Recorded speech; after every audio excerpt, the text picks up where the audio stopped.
हाँ जी दोस्तों, तो आप सभी का स्वागत है एक और नए एपिसोड में। और अब भी इंडियन क्रिकेट फैंस के लिए बहुत खुशी वाला टाइम है, क्योंकि बहुत टाइम से हम ये बातें कर रहे थे कि गौतम गंभीर और रोहित शर्मा की ये जो जोड़ी है, इसकी केमिस्ट्री वो सही बैठ नहीं रही है, मैचेस नहीं जीत रहे, प्लान्स बहुत गड़बड़ दिख रहे हैं, एग्जीक्यूशन अच्छा नहीं है। इन सब चीजों के बारे में हम बात कर रहे थे और सडनली ये इंडिया वर्सेस इंग्लैंड का ये जो ओडीआई आया है, इस पे जिस तरीके का कमबैक रोहित शर्मा ने किया है, अब इसको प्रॉपरली कमबैक कहेंगे या नहीं कहेंगे ये थोड़ा सा डाउटफुल है, क्योंकि एक मैच में ही रोहित की सेंचुरी आई है और उसके बाद एक मैच में 2 रन, एक मैच में 1 रन। लेकिन शुभमन गिल वाइस कैप्टन बनने के बाद जिस पीच ऑफ अ फॉर्म में वो बंदा है, जिस तरीके से शुभमन गिल खेल रहा है, कमाल का क्रिकेट खेल रहा है। पहले ही वाले ओडीआई में भी शुभमन गिल 100 डिजर्व करता था, लेकिन हार्दिक पांड्या का खौफ उनके ऊपर थोड़ा हावी हो गया। सेकंड वाले ओडीआई में भी वो और बेटर परफॉर्म कर सकते थे, उनके पास टाइम था, एग्जीक्यूट कर सकते थे अपने प्लान्स को, बट समहाउ थोड़ा सा गड़बड़ हो गया। बट जिस तरीके से शुभमन गिल खेल रहे हैं, वो बहुत ही अच्छा क्रिकेट खेल रहे हैं इस टाइम पे। जो सेंसिबिलिटी वो दिखा रहे वाइस कैप्टन बनने के बाद, जिस तरीके से मैच्योर इनिंग खेल रहे हैं, वो अपने आप में कमाल है। आज भी एक बेमिसाल 100 बनाया है। उसके बाद मुद्दा ये चल रहा था कि इंग्लैंड जो कि टॉस जीत के हर बार, हमारे कमेंटेटर्स के हिसाब से, हमारे एक्सपर्ट्स के हिसाब से, इंग्लैंड हर बार गलत चीज कर रहा था टॉस जीतने के बाद। और ये मुझे ऐसा लगता है कि रोहित शर्मा और जॉस बटलर के बीच में एक डील हुई थी, जेंटलमैन्स डील हुई थी कि मैच मैं जीत लेता हूँ, टॉस तू जीत ले। अगर हमने सीरीज को 3-0 से क्लीन स्वीप किया है, तो बटलर ने भी 3-0 से क्लीन स्वीप किया टॉस पे। और सारे टॉस जीतने के बाद बटलर के बारे में यही कहा गया कि बटलर ने गलत चीज चूज की है। लेकिन अगर हम पहले ओडीआई से देखें या सेकंड ओडीआई में भी देखें या अभी थर्ड ओडीआई में भी हम देखें, तो फर्स्ट ओडीआई में आदिल रशीद की बॉल जिस तरीके से स्पिन हो रही थी, श्रेयस अय्यर तक शॉक थे, अयो करके उनके मुंह से निकल जा रहा था, सरप्राइज थे। तो अगर उस कंडीशन में इंडियन स्पिनर्स बॉलिंग कराते और इंग्लैंड वालों को इंडियन स्पिनर्स को खेलना होता, क्या इंग्लैंड उस तरीके का परफॉर्मेंस दे पाता जो वो फर्स्ट इनिंग में दे रहा था? आज के मैच में जहां पे ड्यू फैक्टर आने वाला था और ऐसा कहा जा रहा था कि पिच स्लो होगी और स्पिनर्स को ज्यादा मदद नहीं मिलेगी ड्यू की वजह से, बॉलिंग कराना मुश्किल होगा, तो रन्स का एक सेफ्टी नेट हमारे बॉलर्स को चाहिए, बट वहां तक तो मैच पहुंचा ही नहीं। और जिस तरीके से अक्षर पटेल बॉलिंग करा रहा, कमाल की बॉलिंग। तो इन सब चीजों के बारे में बात करेंगे, जसप्रीत बुमराह के बारे में भी बात करेंगे, और वहां पे न्यूजीलैंड जिस तरीके का क्रिकेट खेल रहा है, केन विलियमसन ने भी 100 मार दिया है, तो इन सब चीजों के बारे में बात करेंगे। बट उससे पहले प्रथा के अनुसार आप सभी को वीडियो को लाइक करना है, कमेंट करना, चैनल को सब्सक्राइब जरूर करना और बेल नोटिफिकेशन को जरूर दबाएं, ताकि सारे वीडियोस आप तक पहुंचे। तो इंडिया ने 3 के 3 ओडीआई मैच इंग्लैंड से जीत लिया। और अगर चैंपियंस ट्रॉफी के बिहाफ पे अगर बात करूं कि कौन सा प्लेयर हमें क्या होप दे रहा है, या फिर हम कौन से प्लेयर से क्या एक्सपेक्ट कर सकते हैं, सबसे पहले तो गौतम गंभीर का जो राइटी और लेफ्टी का कॉम्बिनेशन चल रहा है, जिसपे इतनी बातें हो रही है कि हमारा टॉप 4 काइंड ऑफ सेटल हो गया। यशस्वी जायसवाल पहले वाले ओडीआई में ही जब वो रन नहीं बना पाए, उन्होंने 15 ही रन बनाया और श्रेयस अय्यर अच्छा खेल गए। श्रेयस अय्यर ने अपने इंटरव्यू में आके कहा कि वो पहला ओडीआई नहीं खेल रहे थे, और रोहित शर्मा का सडनली उन्हें फोन आता है कि वो प्लेइंग 11 में है, और वो आधी मूवी छोड़ के वापस आ जाते हैं। तो ये चीज हम में से किसी को भी समझ नहीं आया कि श्रेयस अय्यर को किस तरीके से ड्रॉप कर सकते हैं, क्योंकि वर्ल्ड में इस टाइम पे अगर नंबर 4 बैटर कोई भी बेस्ट स्ट्राइक रेट या बेस्ट एवरेज के साथ खेल रहा है, तो वो है श्रेयस अय्यर। जिस तरीके का फॉर्म श्रेयस अय्यर का 2023 ओडीआई वर्ल्ड कप में था, और जिस तरीके से उन्होंने इस बार कंटिन्यू किया है ओडीआई खेलना, कमाल।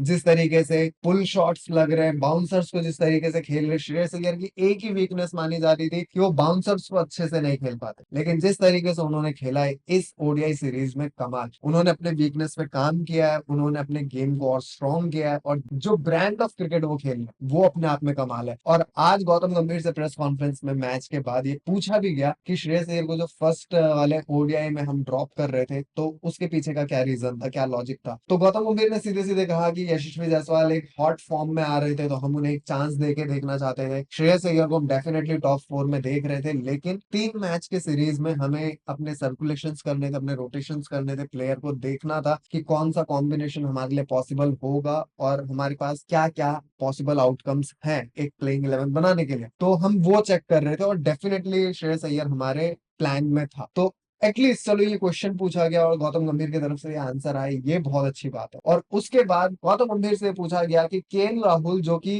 5 नंबर पे बहुत अच्छी बैटिंग करते हैं और 5 नंबर पे केएल राहुल को खेलता हुआ सब के सब देखना चाहते हैं। हर कोई यही बात कर रहा है कि केएल राहुल 5 नंबर पे कितने अच्छे बैटर है। तो उसके बारे में आपका क्या कहना है और लेफ्ट राइट के कॉम्बिनेशन को हम किस तरीके से देखते हैं? तो गौतम गंभीर ने सीधे सीधे कहा कि हमें वो फ्लेक्सिबिलिटी लेके चलनी पड़ेगी और अगर अक्षर पटेल को देखो तो अक्षर पटेल बॉलिंग से भी अच्छा कर रहा है, बैटिंग से भी अच्छा कर रहा है। पर्सनली अगर मैं अपनी बात करूं तो 2023 ओडीआई वर्ल्ड कप में केएल राहुल ने जो भी रन्स बनाए थे, जितने भी बॉल खेल के बनाए थे, वो डेफिनेटली टीम को हेल्प कर रहा था क्योंकि जिस सिचुएशन में हम थे, अगर वो रन भी नहीं आते तो हम उससे वर्स्ट सिचुएशन में जा रहे थे। लेकिन अगर उस दिन हमारे पास एक लेफ्टी होता, मे बी वो लेफ्टी जीरो पे भी आउट होके जा सकता था, लेकिन स्टिल एक चांस था कि बॉलर्स के लाइन, लेंथ, एंगल, हर चीज डायनेमिक्स चेंज होती, उन्हें कुछ तो अलग करना पड़ता। सेम लाइन और लेंथ पे वो बॉलिंग एक लेफ्टी को नहीं करा सकते। तो ये चीजें होना बहुत जरूरी है। और हम क्या देखना चाहते हैं, मतलब जो हमारे एक्सपर्ट्स हैं जो ये बात कर रहे हैं कि लेफ्ट राइट कॉम्बिनेशन नहीं होना चाहिए और केएल राहुल को नंबर 5 पे बैटिंग करना चाहिए, तो अगर हमारे ऊपर के चार सॉलिड हो जाते, रोहित शर्मा, शुभमन गिल, विराट कोहली, श्रेयस अय्यर, ये चार अगर सॉलिड हो जाते, ये चारों के चारों राइट ही बैटर, और उसके बाद अगर हम केएल राहुल को लाते, फिर हार्दिक पांड्या ने ऐसा क्या गलत किया कि हार्दिक पांड्या अक्षर पटेल के नीचे है? मैं तो पर्सनली ये चाहता हूँ, इसको आप मेरी फैंटेसी क्यों ना कह लो, मैं तो ये चाहता हूँ कि हार्दिक पांड्या को एक बार हम नंबर 3 बैटिंग करा के देखें, क्योंकि हार्दिक पांड्या जिस तरीके का बैटर है, अगर वो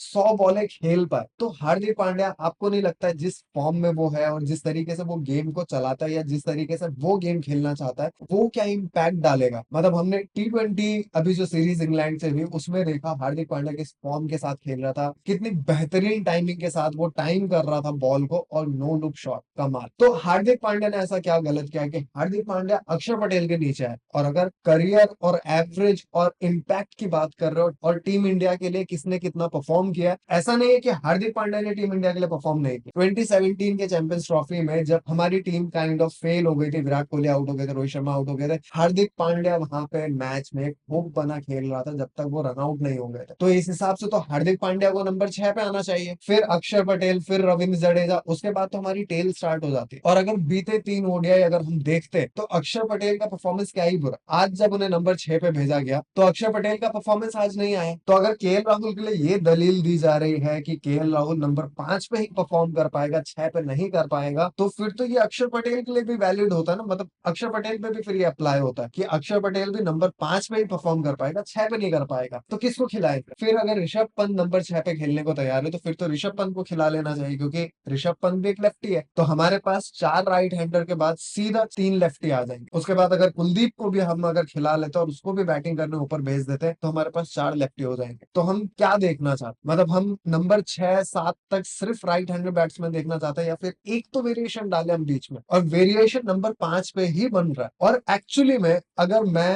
अपना पर्सनल ओपिनियन बताऊं तो डेफिनेटली इस चीज से मैं डिनाई बिल्कुल नहीं करूंगा कि केएल राहुल के साथ गलत हो रहा है। अगर मैं केएल राहुल के शूज पे खुद को डाल के या खुद को रख के देखता हूं तो मुझे भी ये फीलिंग आएगी कि मेरे साथ गलत हो रहा है। But as a cricket fan, as an Indian cricket fan, अगर मैं इस चीज को देख रहा हूँ तो मुझे ऐसा लगता है कि इंडिया को इस टाइम इस चीज की जरूरत है। और अगर अक्षर पटेल नहीं चलते और अक्षर पटेल जल्दी आउट हो जाते हैं तो 2 बॉल में या 5 बॉल में क्या ही फर्क पड़ जाएगा कि कौन नंबर 5 पे है, कौन नंबर 6 पे है। एटलीस्ट 116 बॉल खेल के या 115 बॉल खेल के 78-73 रन तो मतलब नहीं बना, मतलब ये चीज जस्टिफाई नहीं हो पाएगी ना। आप टीम को एक अच्छी पोजीशन पे लेके जा रहे हो और वो फाइनल मैच है, तो आपको नहीं लगता कि एटलीस्ट आपका स्ट्राइक रेट 90-95 तो होना चाहिए? 116 बॉल खेलना ही आपके लिए लग्जरी हो चुकी है। खैर, इस पे इतनी बातें नहीं करेंगे क्योंकि KL Rahul through out the world cup बहुत अच्छा परफॉर्म किया था और एक बुरा मैच वो सबका आया था, इसमें सिर्फ केएल राहुल फॉल्ट में नहीं थे। बट गौतम गंभीर ने सीधे सीधे क्लियर कर दिया केएल राहुल हमारी फर्स्ट चॉइस है विकेट कीपर के लिए। तो इसमें कोई डिनायल नहीं है कि केएल राहुल बांग्लादेश के अगेंस्ट स्टार्ट करेंगे, पाकिस्तान के अगेंस्ट भी शायद से केएल राहुल ही खेले और न्यूजीलैंड के अगेंस्ट भी, बट इंडिया का मैच ही स्टार्ट होगा।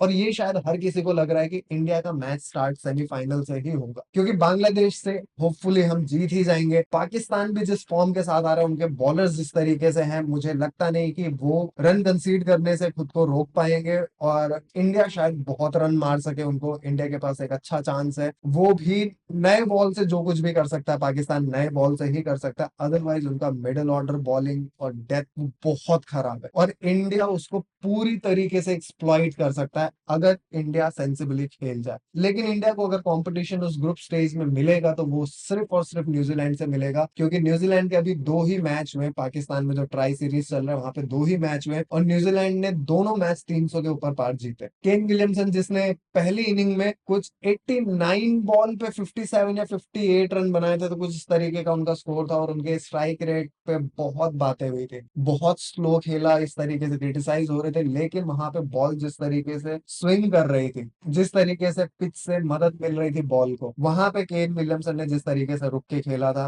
वो शायद नेसेसरी था। लेकिन उसके बाद साउथ अफ्रीका के अगेंस्ट केन विलियमसन ने 72 बॉल पे 113 ऐसा कुछ रन स्कोर किया था। तो न्यूजीलैंड की टीम ही हमें एक्चुअली में टक्कर देगी। और इंडिया की तरफ से प्लेइंग 11 में ऐसा लग रहा है कि चैंपियंस ट्रॉफी में जडेजा और अक्षर पटेल दोनों खेलने वाले। ऑल दो यूएई में स्पिनर्स के लिए उतनी मदद नहीं ऐसा कहा जा रहा है, बट ऐसा लग रहा है कि अक्षर पटेल और जडेजा दोनों खेलेंगे, क्योंकि ये दोनों जिस तरीके से रन्स को रिस्ट्रिक्ट करते हैं मिडिल ओवर में पावर प्ले के बाद, वो बहुत कमाल है, वो बहुत कमेंडेबल है। और बुमराह के चैंपियंस ट्रॉफी से रूल्ड आउट होने के बाद अब इंडिया के पास जो एक मेजर प्रॉब्लम आ रही है, रोहित शर्मा ने जो ये चीज कही थी कि सिराज पुराने बॉल से अच्छी बॉलिंग नहीं करा पा रहे, हमें पुराने बॉल से एक बॉलर चाहिए। हर्षित राणा को हमने ले तो लिया, बट अर्शदीप, मोहम्मद शमी और हर्षित राणा, ये तीनों अब तक नए बॉल से लीथल नहीं लगे। मोहम्मद शमी अब तक अपनी रिदम नहीं पा पाए हैं, बॉलिंग करा रहे, विकेट्स भी मिले, बट वो रिदम में नहीं दिख रहे। अर्शदीप ने आज बॉलिंग कराया, अर्शदीप ने स्लोवर बहुत अच्छा डाला, लेकिन स्टार्टिंग के 6 ओवर में इंग्लैंड ने 60 रन मारे थे। तो नए बॉल से वो रन्स को रोकना, विकेट लेना, ये अभी नहीं कर पा रहे हैं। मिडिल ओवर्स में हम बहुत अच्छा कर रहे हैं, डेथ तक तो इंग्लैंड पहुंच ही नहीं रहा कई मैचेस में, और जिस तरीके से डेथ में उनकी टेल हमारे सामने होती है तो बहुत ज्यादा डैमेज तो वो वहां कर नहीं पाते। और एक अच्छा चैलेंज जो हम एक्सपेक्ट कर रहे थे इंग्लैंड से, वो तो हमें इस पूरी सीरीज में नहीं मिला, ना तो T20 में ना तो ओडीआई में। तो जिस तरीके की तैयारी हम देखना चाहते थे, एटलीस्ट वो बॉलिंग से तो नहीं हो पाई, क्योंकि बॉलिंग से तो हमने टोटली डोमिनेट किया, बट बैटिंग में जहां पे हमारे कंसर्न्स थे कि रोहित शर्मा किस तरीके से खेलेंगे, विराट कोहली किस तरीके से खेलेंगे, तो ऑल्दो ये कहना बहुत श्योर शॉट नहीं होगा कि रोहित शर्मा और विराट कोहली दोनों की फॉर्म आ गई, लेकिन जिस तरीके की इनिंग आई है, इससे भी उन दोनों का कॉन्फिडेंस बिल्डअप हो सकता, उन्हें एटलीस्ट ये समझ में आ जाएगा कि अगर उन्होंने पिच पे टाइम बिताया और जितनी बॉल जिस तरीके से दोनों खेलते हैं, उसके बाद अपने स्ट्राइक रेट को जिस तरीके से तेज करते हैं, अगर ये क्रीज पे खड़े रह पाए तो इंडिया को फायदा हो। और इंडिया इन दोनों के ज्यादा बॉल खेलने से कभी भी नहीं हारेगा, क्योंकि दोनों स्लो स्ट्राइक रेट के साथ तो नहीं खेलते, और ओडीआई उस तरीके का फॉर्मेट नहीं जहां पे 170, 180, 190 का स्ट्राइक रेट चाहिए। तो ओडीआई में अगर 130-40 का भी स्ट्राइक रेट हो, वो भी टीम को बहुत बेनिफिट दे देगा। और ये स्ट्राइक रेट अगर टॉप 4 से आए, टॉप ऑर्डर से आए, तो कमाल ही हो जाएगा। और श्रेयस अय्यर तो एकदम रेड हॉट फॉर्म में, जिस तरीके से वो बंदा खेल रहा है, जो उसका कॉन्फिडेंस है और जिस तरीके का इम्पैक्ट वो गेम में डाल रहे हैं, तीनों गेम में, तीनों ओडीआईज में बहुत अच्छा परफॉर्म किया है। लेकिन इंडिया का एक जो मेजर कंसर्न है जसप्रीत बुमराह के अलावा, वो ये है कि हम पिछले कई सीरीज से हमारे बैटर्स के बीच में वो रनिंग का कोऑर्डिनेशन नहीं दिख रहा, वो कॉल में कोऑर्डिनेशन नहीं दिख रहा, और हम बार बार क्रीज के बीच में खड़े होते हैं, रन आउट्स हो रहे हैं। आज फिर विराट कोहली और शुभमन गिल के बीच में एक मिसकम्युनिकेशन हुआ, और ये हर मैच में कांस्टेंट, ये हमारे लिए एक बड़ी दिक्कत है। क्योंकि एक मेजर मैच में अगर रन आउट होता है, आप एक अच्छी बॉल पे आउट हो जाओ, एक अच्छे कैच की वजह से आउट हो जाओ, बट आप रन आउट अगर होते हो, हम 2019 का सेमीफाइनल हमने इस तरीके से ही हारा है, धोनी के रनआउट की वजह से। तो इन चीजों के बारे में हमें देखना पड़ेगा। और बॉलिंग में जहां तक बात है, वरुण चक्रवर्ती को हमने यशस्वी जायसवाल के जगह पे चैंपियंस ट्रॉफी में इंक्लूड कर लिया है, जसप्रीत बुमराह की जगह हर्षित राणा इंक्लूड हो चुके हैं। तो टीम जिस तरीके से अभी दिख रही है, और जिस तरीके से बाकी टीमों में इंजरी के कंसर्न है और जो उनके प्लेयर नहीं खेल रहे, एक्चुअली में तो हमारा जो कंपटीशन था वो south Africa, New Zealand, England, Australia, यही होने वाला है। तो ऑस्ट्रेलिया की अगर बात करें तो ऑस्ट्रेलिया की तो आधी टीम इंजरी की वजह से बाहर है, तो इंडिया के पास बहुत अच्छे चांसेस है। तो अब जबकि ये सीरीज खत्म हो चुकी है, तो हाइंड साइड में हम ये देख पा रहे हैं कि हमारे बैटिंग ऑर्डर में किस तरीके की स्टेबिलिटी एटलीस्ट लास्ट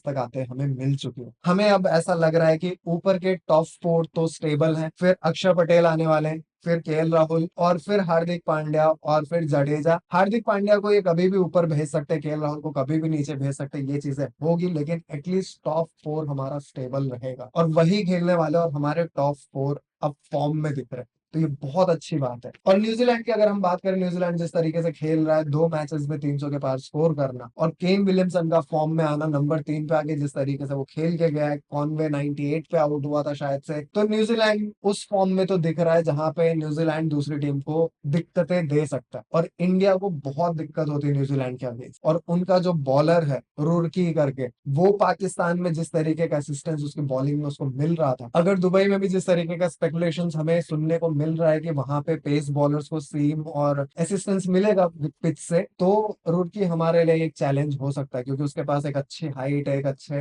हाइट से वो बॉल को रिलीज करता है, और वो हमारे प्लेयर्स को दिक्कत देती है। तो लेट्स सी, चैंपियंस ट्रॉफी अब बहुत ज्यादा दिन नहीं बचे हैं, सारी टीमें फाइनल हो चुकी हैं, और अब ये सीरीज में हमारी खत्म हो चुकी है। तो अब हम नेक्स्ट जो वीडियोस लेके आएंगे वो यही लेके आएंगे कि कौन सी टीम में क्या स्ट्रेंथ है, क्या वीकनेस है, और उनका इंडिया के साथ मैचअप किस तरीके से होगा। तो चलिए, आज के वीडियो के लिए इतना ही। अब जाने से पहले मैं आप सभी को 2 मैसेज आज छोड़ के जाना चाहूंगा। एक तो कि हमारे आसपास बहुत से ऐसे जानवर हैं जिनको हमारी जरूरत है, तो अगर वो आपके पास या आपके घर के आसपास आते हैं तो प्लीज उन्हें भगाएं नहीं, और हो सके तो उन्हें थोड़ा सा खाना, थोड़ा पानी, थोड़ा प्यार जरूर दें। इससे उनकी बहुत हेल्प होती है। और अपने घर के अंदर और बाहर पेड़ जरूर लगाएं। तो आज के वीडियो के लिए इतना ही। अब हम मिलेंगे नेक्स्ट वीडियो में, तब तक के लिए bye, take care, peace out.